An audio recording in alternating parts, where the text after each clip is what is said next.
So let's take a look at the 2011 budget, because the obvious answer and what we hear from Washington is we just need to cut spending and cut it quickly. Well, the 2011 federal budget was $3.8 trillion. Again, the good news is we're coming in at $3.6 trillion. But 58% of the 2011 budget is being spent on mandatory entitlements. And that's just the garden variety mandatory entitlements of Social Security, Medicare, and Medicaid. So we've talked about the changing demographics within the United States. What do you think is going to happen to that portion of the budget over the next 10, 15 years? It's just going to continue to expand, right? Now, 6% of our budget is currently being spent on debt service. And if you ask the White House, they tell us to expect that that portion of the budget will quadruple in the next 10 years. 23% of the budget is being spent on defense. So that's 87% of our budget that either historically won't change or cannot be changed without changing the laws in the United States, leaving us with 13% of the budget for domestic spending.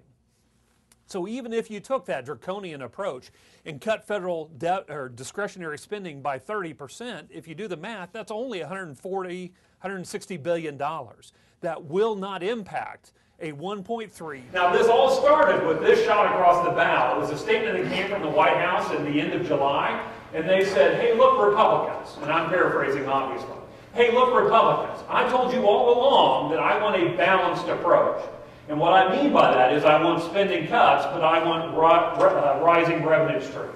If you don't provide me with that balanced approach, I have a trump card. My trump card is that Bush tax cuts expire at the end of 2012, and I am fully prepared to allow the Bush tax cuts to expire on families earning more than $250,000, but then veto the portion of the bill that on families under $250,000. Now, this was a fascinating statement by the White House. One, because it's crystal clear that's what his expectation is. It's crystal clear that that's what President Obama believes needs to happen on the revenue stream. But it's also interesting because it's factually wrong. The president can't do that. Our president would have to have line item veto power. And as you know, our president doesn't have that. So he'll be sitting in a situation in that lame duck period between the November 2012 elections and the installation of the new 113th Congress and potentially a new president. He will be deciding what happens from a tax perspective. And he'll have a choice to either allow the Bush tax cuts to expire on everyone or no. That's his only choice.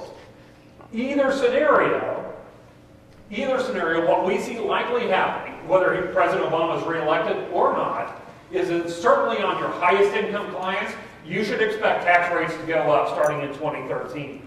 So I thought it would be instructive to look at what were those tax rates back in 2001. That's been a long time.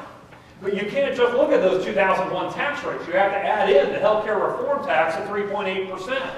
And what that means for your highest income clients is that the maximum marginal tax bracket will go from the current 35% to almost 44%. Capital gains will go from the current 15% to almost 24%. The one that concerns me the most is the dividend rate. On your highest income clients, they can expect their dividend tax rate to go from 15% to almost 44%. I want you to think of two clients. First client is a retired couple. How important would you say they think dividend income is in their retirement lifestyle? Pretty darn important. And they just took a major tax increase in an already depressed yield. Do you think any of the flat tax proposals that are floating around have any chance to pass, and if so, which one? No. I don't think any of the flat taxes have any way to move forward. In order to have this conversation, you kind of have to go to a purist argument. Purist argument would say 18% across the board for anything and everyone. Quite honestly, the Republicans don't even want a flat tax. And the reason why, and Michelle Bachmann pointed this out in the debate there in Las Vegas, it's too easy to incrementally raise. You know, what happens when you get a more tax-friendly Congress who says, yeah, it was 18 last year, let's make it 20, let's make it 21, and then 22.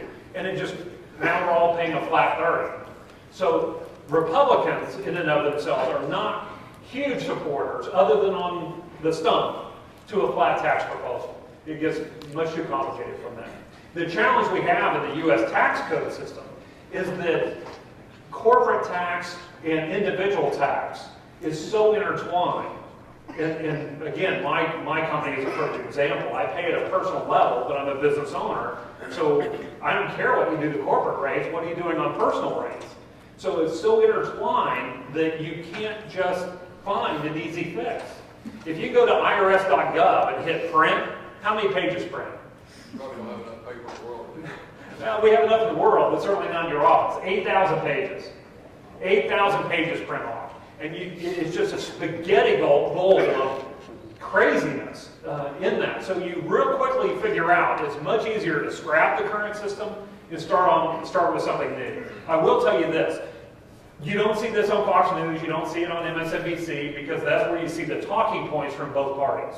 But down in the basement of the Congress building, where the staffers work back and forth across party lines, and they may have worked together for 25 years in that basement, that's where you see this dialogue happening. And the consistent information that's coming to us from the basement of Congress around tax reform is a narrowing of the tax bracket. So a flatter tax, not flatter tax. Elimination or certainly massive cuts in deductions, broadening the number of people paying in, because go back to that 45, 55 number, so broadening the number of people paying into the system, but make no mistake, everyone paying more. Your clients will pay more in taxes. You have to prepare them for that. You can't cut enough out of the U.S. budget to solve this problem without massive social unrest. You can't tax enough against the population without massive political upheaval. So you have to have a combination of both. It's not a one-sided equation. Now, I think the reasonable Republicans right now are saying, hey, look, I'll go along with tax revenue increases, but you prove to me that we're doing our best on cutting out waste, cutting out duplication, all those ugly things that happen within the federal government. Get rid of all that first, then come to me and we'll talk about revenue increases.